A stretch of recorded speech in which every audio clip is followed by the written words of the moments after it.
Hi friends, ഇന്ന് നമ്മളിവിടെ റെഡിയാക്കുന്നത് tasty ആയിട്ടുള്ളൊരു ബീഫ് ബോട്ടി വരട്ടിയതാണ് കേട്ടോ. അപ്പോൾ പെർഫെക്റ്റ് ആയിട്ട് ഇതെങ്ങനെ വരട്ടിയെടുക്കാമെന്ന് നോക്കാം. അതിനായിട്ട് ക്ലീൻ ചെയ്ത് കട്ട് ചെയ്ത് വെച്ച ബോട്ടിയിലേക്ക് കുറച്ച് വിനെഗറും മഞ്ഞൾപ്പൊടിയും ഉപ്പും കൂടി ചേർത്ത് നന്നായി ഒന്ന് കൈകൊണ്ട് തിരുമ്പി ഒരു 10 മിനിറ്റ് നമുക്കിത് മാറ്റി വെക്കാം കേട്ടോ. അതിന് ശേഷം നമുക്കിത് നന്നായി കഴുകിയെടുക്കാം. കഴുകിയെടുത്താൽ ഇതുപോലെ നല്ല ക്ലീനായി കിട്ടും. അതിലത്തെ വേസ്റ്റൊക്കെ ഒന്നുകൂടി വൃത്തിയായി കിട്ടും. അതിന് ശേഷം നമുക്ക് കുക്കറിലേക്ക് ഇട്ട് കൊടുക്കാം.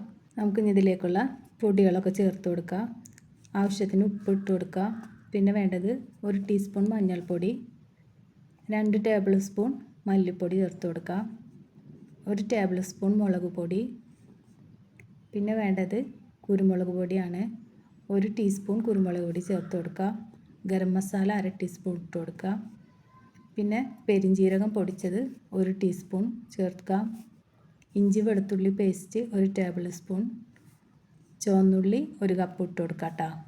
ആവശ്യത്തിനുള്ള കറിവേപ്പിലയും കൂടി ചേർത്ത് നമുക്ക് നന്നായി ഇതൊന്ന് മിക്സ് ചെയ്തെടുക്കാം. മസാലയൊക്കെ എല്ലാ ഭാഗത്തും എത്തണ വരെ നമുക്കിതൊന്ന് മിക്സ് ചെയ്തെടുക്കാം. അതിന് ശേഷം തിളച്ച വെള്ളമായിട്ടാണ് ഞാൻ ഒഴിച്ചു കൊടുക്കുന്നത്. 1 കപ്പ് തിളച്ച വെള്ളം നമുക്കതിലേക്ക് ഒഴിച്ചു കൊടുത്തിട്ട് കുക്കർ അടച്ച് വെച്ച് ഒരു 8 വിസിലടിക്കണ വരെ നമുക്കിതൊന്ന് വെയിറ്റ് ചെയ്യാം കേട്ടോ, വേവാനായി. അപ്പോൾ ആദ്യമായിട്ടാണ് എൻ്റെ ചാനൽ കാണുന്നുണ്ടെങ്കിൽ വീഡിയോ ഇഷ്ടമാവുകയാണെങ്കിൽ എന്നൊന്ന് സബ്സ്ക്രൈബ് ചെയ്ത് സപ്പോർട്ട് ചെയ്യാൻ മറക്കരുത് കേട്ടോ.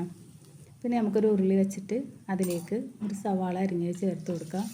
സവാള നന്നായി ഒന്ന് മൂത്ത് വരുമ്പോൾ പിന്നെ അതിലേക്ക് 1/2 ടീസ്പൂൺ ഇഞ്ചി വെളുത്തുള്ളി പേസ്റ്റ് ചേർത്ത് കൊടുക്കാം.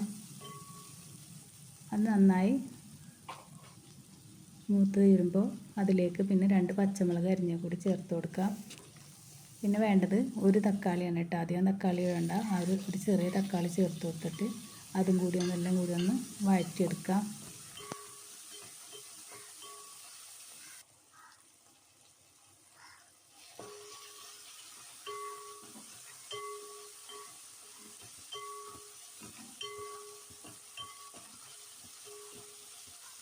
എല്ലാം ഒന്ന് വഴറ്റിയെടുത്തിട്ടുണ്ട്. പിന്നെ അതിലേക്ക് നമുക്ക് വേവിച്ച് വെച്ച ബോട്ടി ചേർത്ത് കൊടുക്കാം. അതൊന്ന് നന്നായി തിളച്ചതിന് ശേഷം പിന്നെ അതിലേക്ക് 1/2 ടീസ്പൂൺ വീതം കുരുമുളക് പൊടിയും പെരിഞ്ജീരകം പൊടിച്ചതും 1/4 ടീസ്പൂൺ ഗരം മസാല പൊടി ചേർത്ത് കൊടുക്കാം കേട്ടോ. എല്ലാം ഒന്ന് നന്നായി ഇളക്കി യോജിപ്പിച്ച് ചെറിയ തീയിലിട്ടിട്ട് നമുക്കിതൊന്ന് വരട്ടിയെടുക്കാം.